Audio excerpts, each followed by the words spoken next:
Hello বন্ধুরা, good morning. বাসন্তী lifestyle ব্লগে তোমাদের আরও একবার স্বাগত। সকলে কেমন আছো? আশা করি সকলে ভালো আছো। আমিও বেশ তোমাদের আশীর্বাদে ভালোই আছি। এদিকে দেখো, মিঠু গলা তুলে দিয়েছে আদর করার জন্য। ওকে প্রত্যেক দিন সকালবেলায়, দুপুরবেলায় আর রাত্রেবেলায় 3 টাইম একটু আদর করলে ও ঠিকঠাক মতন খাওয়া দাওয়াও করে আর মানে ঠিকঠাকভাবে থাকে, না হলে খুব চিৎকার করে। তো আমি এখন বুঝে গেছি, ওই জন্য সকালবেলায় উঠে কিন্তু ওকে আগে আদর করে দিই। আর তারপরে আমি কিন্তু রান্নাও একদিকে চাপিয়ে দিয়েছি। সকাল সকাল আজকে রান্নাটা করেই ফেলি ভাবলাম।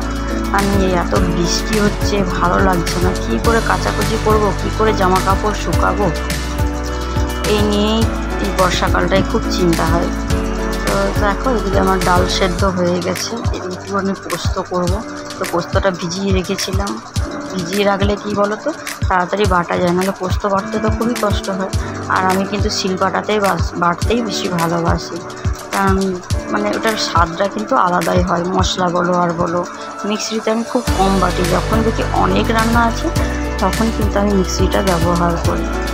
আর বসে বসে এইসব কাজ করাও দরকার, জানো তো। এগুলোও তো একটা করে কিন্তু এক্সারসাইজ, তাই না? এদিকে দেখো, আমি কিন্তু লাউ আর কিন্তু এদিকে আলু কেটে নিয়েছি। পোস্ত হবে, পোস্তটা আমাদের প্রায় দিনই হয়। কারণ তোমার দাদাভাই কিন্তু অন্য মাছ মাংস যেহেতু খায় না, তার জন্য আমার কিন্তু পোস্তটা করতে হয়। আর রান্নাঘরের ওই জানলাটা খুললেই না একদম আলোতে পুরো বোঝা যায় না, যেহেতু স্ট্যান্ডটা আমার নেই। যতবারই নিচ্ছি ততবার ফেরত দিতে হচ্ছে। তো দেখা যায় ভালো একটা স্ট্যান্ড নিতে হবে, তো বাজেটের মধ্যে আসছে না বলে কেনা হচ্ছে না। তো দেখো, ডালটা কিন্তু আমি ছপিয়ে নিলাম। আমি বেশি কিছু দিয়ে আমার ডাল ছপতে ভালো লাগে না, কারণ ছেলেও খুব একটা ভালোবাসে না, বলে প্লেন রান্না করো না, ভালো লাগে না। তো দেখো, আমি পোস্তটা এবারে কিন্তু চাপিয়ে দিলাম।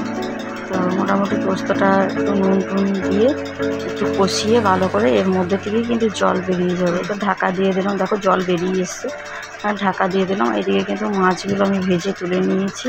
এদিকে একটুখানি মাছ তেঁতুল দিয়ে আর মানে টমেটো দিয়ে টক করব। তো দেখো, এদিকে পোস্ত হয়ে যাচ্ছে, একদিকে আমার কিন্তু মাছের টক করছি। এটা মোটামুটি আমার মাছের টকটা হয়ে গেছে। মাছের টক মানে রেসিপির মধ্যে আমার মাছের টকটা হচ্ছে সবচেয়ে প্রিয়। আর তার মধ্যে একটু তেঁতুল দিলে দেখবে তার টেস্টটাই আলাদা হয়। আর যত দিন যাচ্ছে তত কিন্তু আমগুলো মানে দাম তো বেড়েই যাচ্ছে। আর আমি আম ভালোবাসি বলে তোমার দাদাভাই কিছু আনুক না আনুক, আমটা কিন্তু এনেই দেয়। তো আমটা খেতে খুব ভালো লাগছিলো, কারণ যেহেতু ফ্রিজে ছিল পুরো ঠান্ডা ঠান্ডা। তো আমটা যত মানে আমটা চলে যাবার সিজন হচ্ছে, যে এটা আর আম পাওয়া যাবে না, তত কিন্তু মিষ্টি হচ্ছে আর খুব টেস্টি ছিল আমটা। তাই মন ভরে আগে বসে বসে আম খেয়ে নিলাম। তো আমি কিছুটা দেখো এগুলো কী এনেছি বলো তো। এদিকে দেখো, এক ছুরি লেবু তুলে নিয়ে এসেছি। আর এই দেখো কচুর ডাঁটা, এগুলো আমি কোনোদিন বিয়ের আগে খেতাম না, কিন্তু এখানে এসে অনেকের কাছে শিখেছি। তো সত্যি খুব ভালো লাগে। আমি দেখলাম কচুর ডাঁটাটা যদি আমি একটু লেবু দিয়ে বানাই না, মানে খুবই ভালো লাগে। একটু লেবু দিলে গলাটা চুলকায় না।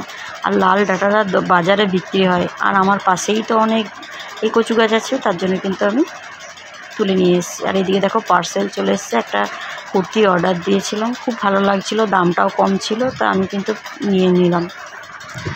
তো চলো, এবারে কিন্তু আমি বেরিয়ে পড়েছি 8টার পর। 8টা নয়, তখন 8:45 হবে। তো বললাম যে চলো একটু বাজার থেকে ঘুরে আসি। সারাদিন বৃষ্টি বৃষ্টি পড়ছে, আর ভালো লাগছে না, এই সময় বৃষ্টি পড়ে না, একটু ঘুরে নিয়ে আসি। তো আমার দাদাভাই এখানে কিন্তু তেল ভরছে। আর এইদিকে দেখো, একটা ফার্নিচারের দোকান আছে সোজা সোজা। তো যতবারই যায় তো এত সুন্দর সুন্দর ফার্নিচার থাকে, মনে হয় যে সব নিয়ে নিই। তো যাই হোক, চলো আমি এখন যাচ্ছি, কিন্তু বেনাচিটি চলে এসেছি। এদিকে দেখো, একটা মলে চলে এসেছি। আর এদিকে কত ভিড়। স্টাইল বাজার আছে, এখানে কিন্তু ভিটু আছে। তো ভিটুতে বেশি যাই, কারণ ওখানে দামগুলো কিন্তু খুবই কম। তো চলো দেখি কি দেখা যায়। মানে ঘুরতেও তো ভালো লাগে, তাই না? তো এইদিকে দেখো, এই দুটোকে দেখো কি মহা আনন্দে এসির হাওয়াটা এখানে অবধি আসছে, তার জন্য ঠান্ডাতে কিন্তু সুন্দর ঘুমাচ্ছে। তো চলো, ভিটুতেই বেশি যাই, এদিকটাতে খুব কমই যায় স্টাইল বাজারে। তো ভিটুতে চলে এলাম। সবাই জামা কাপড় দেখছিল, আমিও দেখছিলাম যে চলো ঘুরে আসি আর দেখেও আসি কেমন কি কালেকশান এসছে। তো মোটামুটি কালেকশানগুলো কিন্তু ভালো ছিল, খারাপ ছিল না। আর এই তিনটেকে দেখো, এর গায়ে ও ওর গায়ে, কি সুন্দর না দেখতে বলো। এই জন্য এদের ছবি না তুলে আর থাকতেই পারলাম না, এত ভালো লাগছিল এদেরকে, তার জন্য তুলেই নিলাম ছবিটা।